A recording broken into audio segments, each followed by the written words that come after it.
Hello दोस्त, स्वागत है आपके अपने YouTube channel study MCQ 1M पर। आज जो हम देखेंगे BSSC को लेकर के ही समझ लिए। संविधान का क्लास 2 देखेंगे हम। इससे पहले संविधान का हम क्लास 1 देखे थे। अभी तक अगर आप क्लास 1 नहीं देखे हैं तो कृपा करके पहले क्लास 1 देख लीजिए, ताकि आपको बेहतर से बेहतर समझ में आ जाए। ये आपको हम जड़ से लेकर के छिप तक समझिए पढ़ा रहे हैं। पहला है, इसमें समझ लीजिए 1909 का भारत परिषद अधिनियम। ये देखेंगे हम 1909 का भारत परिषद अधिनियम।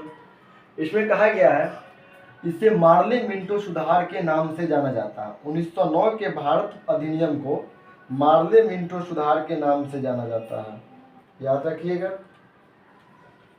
मुसलमानों के लिए सांप्रदायिक प्रतिनिधित्व तथा अलग निर्वाचन की स्थापना 1909 के अधिनियम में हुआ। मुसलमान के लिए सांप्रदायिक प्रतिनिधित्व तथा अलग निर्वाचन की स्थापना। लॉर्ड मिंटो को सांप्रदायिक निर्वाचन का जनक कहा जाता है। सांप्रदायिक निर्वाचन का जनक किसे कहा जाता है? लॉर्ड मिंटो को। 1909 में लॉर्ड मार्ले इंग्लैंड में भारत के राज सचिव। 1909 में लॉर्ड मार्ले जो है इंग्लैंड में भारत का राज सचिव, और लॉर्ड मिंटो भारत के वाइसराय थे। लॉर्ड मिंटो भारत के वाइसराय थे, इसीलिए इसे मार्ले मिंटो भी कहा जाता है। 1909 का मार्ले मिंटो, यानी मार्ले और मिंटो दोनों। चलिए अब हम देखेंगे 1919 का भारत शासन अधिनियम।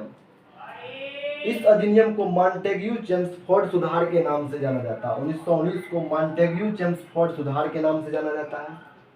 प्रांत में द्वैत शासन की स्थापना हुई। प्रांत में द्वैत शासन की स्थापना हुई। प्रांत में द्वैत शासन के जनक लियोनल कार्टिस थे। प्रांत में द्वैत शासन के जनक लियोनल कार्टिस थे। अगला है 1935 का भारत शासन अधिनियम। इसके द्वारा केंद्र में द्वैत शासन की स्थापना हुई, केंद्र में, और प्रांत में द्वैत शासन की जो है समाप्ति हो गई, और केंद्र में द्वैत शासन की स्थापना हुई। संघीय न्यायालय की स्थापना 1937 में हुई। यही 1935 के भारत शासन अधिनियम के अंतर्गत ही आता है ये। तो संघीय न्यायालय की स्थापना हुई 1937 में, याद रखिएगा। देश की मुद्रा और साख नियंत्रण, देश की मुद्रा और साख नियंत्रण के लिए भारतीय रिजर्व बैंक RBI की स्थापना 1935 में हुई। देश की मुद्रा और साख नियंत्रण के लिए भारतीय रिजर्व बैंक RBI की स्थापना 1935 में हुई। जबकि RBI का राष्ट्रीयकरण अगर पूछते, RBI का राष्ट्रीयकरण तो 1949 में हुई। RBI का राष्ट्रीयकरण याद रखिएगा। इस अधिनियम द्वारा वर्मा को भारत से अलग कर दिया गया। इस अधिनियम द्वारा वर्मा को भारत से 1936 में अलग कर दिया गया। ये भी बन सकता है प्रश्न कि वर्मा भारत से कब अलग हुआ, तो 1936 में अलग कर दिया गया। अब हम पढ़ेंगे 1947 का भारतीय स्वतंत्रता अधिनियम।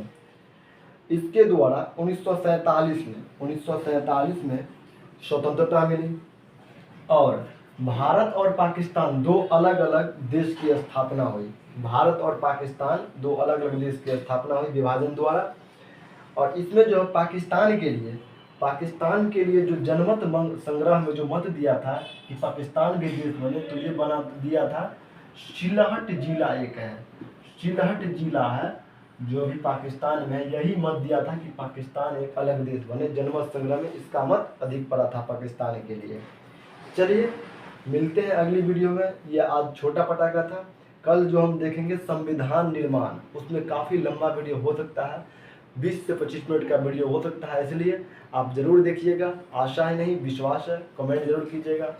चलिए मिलते हैं अगली वीडियो में, तब तक के लिए जय हिंद, जय भारत, वंदे मातरम।